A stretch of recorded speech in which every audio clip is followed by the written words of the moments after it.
Hi, I'm William.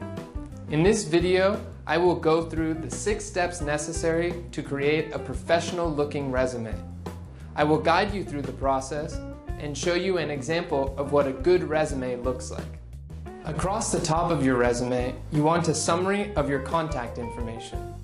You should include your name, your date of birth, your address, your email, and your cell phone number.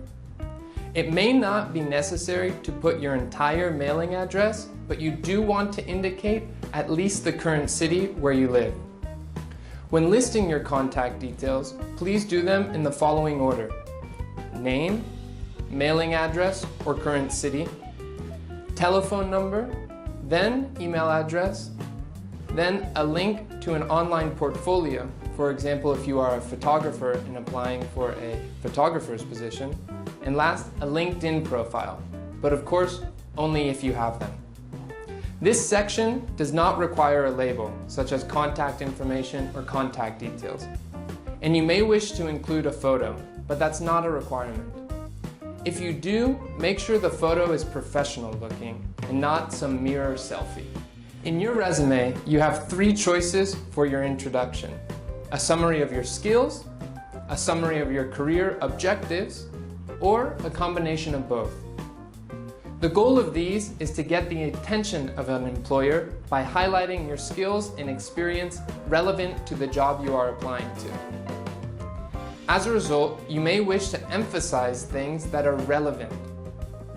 Avoid flowery or corny language such as "achieving my dreams." Instead, you want to be as concrete as possible. Think, what are your specific strengths for this job? This section is the core of your resume, where you give evidence for the skills mentioned in your resume summary. Label it with something like professional experience or work experience. Remember to list your jobs with the most recent one being first and the oldest one going last. You want to include the name of the company, the location of the company, the dates you worked there, and your job title. If you are still working there, just list your start date and then leave the word present. A general rule is that each experience should have around 3 bullet points of your main duties and achievements. Each bullet point should include an action verb, a quantifiable point, and more details. For example, a teacher at Smooth Talkers could write the following: taught 25 hours of class per week across a variety of ages of students, from professional to university students. Depending on which you think is more of a strength for you and which is more relevant to the job you are applying for, you may want to include your educational experience or job experience first. If you have just graduated from an educational program, then put your education first. If you've been working for 5 or 10 years, then you want to lead with your job experience. In this section, you need to include the following: the names of your university, the location of the school, your date of graduation, and the title of your degree. For example, a master's in education. You can put your grades if you'd like, but make sure that they are high. You don't want to say that you didn't do very well. Depending on your experiences and the job you are applying for, you may want to include the following information: certifications. The certification section is the most important of the other sections you can include. For example, if you are applying to be an English teacher, you may want to include that you have a TEFL certification. Publications. Adding a publication section is necessary if you are applying for a job at a university or a non-governmental think tank. Awards, honors, and activities. This section helps you stand out from your competition.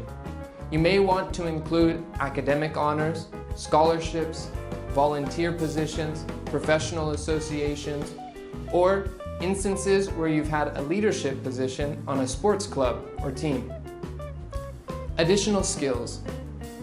Some careers, such as those in IT or engineering, require specific knowledge of certain programs, such as Photoshop or programming in Python. Include it here. Let the company know if you know a second language, or if you have knowledge of other programs, such as Microsoft Word. Or if you're applying for a job at a port, mention that you have a license to operate heavy machinery. Keep your resume to one page unless you have already had a long career, say 15 years of experience. Remember to keep the fonts organized and uniform throughout. For the main text, use size 10 or 12, not bigger, not smaller. For your headings and titles, you can use between size 16 and size 24. Make sure you choose an easy font to read, nothing fancy. Also, keep your margins on the side of your resume constant. And lastly, don't use colored text. It just looks bad. Congratulations, you've made it through our 6-step program, and now you have a resume ready to use. Be sure to send us a copy, as we will use it later in the course. In addition, you will gain the benefit of receiving comments from a member of our staff on your resume in order to help you improve it. If you would like, Smooth Talkers offers the service of translating your resume from Spanish to English at an additional cost.